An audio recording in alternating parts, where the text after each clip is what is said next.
Hey everyone, welcome back to Brutal Reviews. Let's start with a few things people actually liked.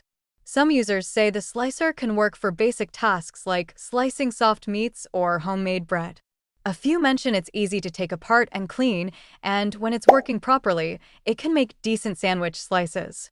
For light, occasional use, it looks sturdy at first. Now here's the reality. This product has been reviewed by hundreds of buyers online. A lot of people like it. But nearly 10% of users report serious problems, and those problems show up again and again across reviews. Let's break down the 6 major issues people keep complaining about. Issue number 1. Extremely poor build quality. Multiple users say this slicer feels cheap, flimsy, and poorly made.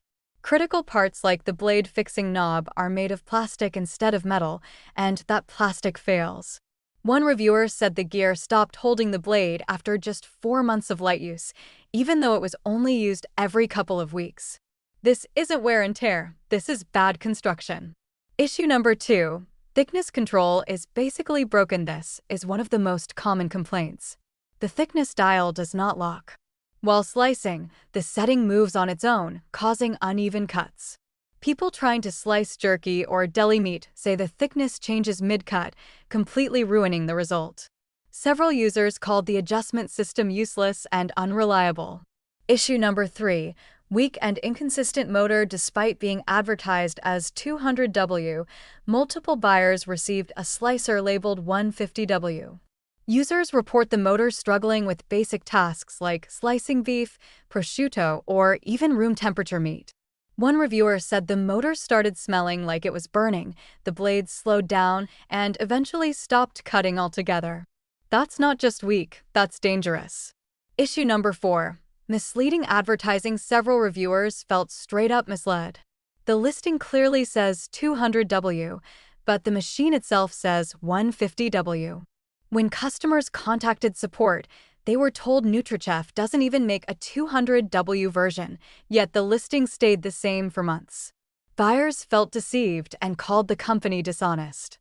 Issue number 5. Safety and design problems. Multiple users described this slicer as unsafe. There's no reliable locking mechanism. Fingers can get dangerously close to the blade, and at least one user reported cutting their fingers twice. There's also no tray to catch sliced meat, so everything falls onto the counter, creating a mess and increasing risk during use. Issue number 6. Reliability and warranty issues. Some buyers received units that were broken out of the box or missing parts. Others couldn't register the promised 5-year warranty at all. The warranty scan code redirects to a company that doesn't recognize the product, leaving buyers with zero protection. A few users ended up throwing the slicer away after failed refunds. Final verdict: this slicer might work briefly, for very soft food, if you're lucky. But based on real user experiences, the build quality is poor, the thickness control doesn't work, the motor is weak, and the advertising can't be trusted. If you're looking for a safe, reliable, long-term meat slicer, this is not it. Buy link is in the description.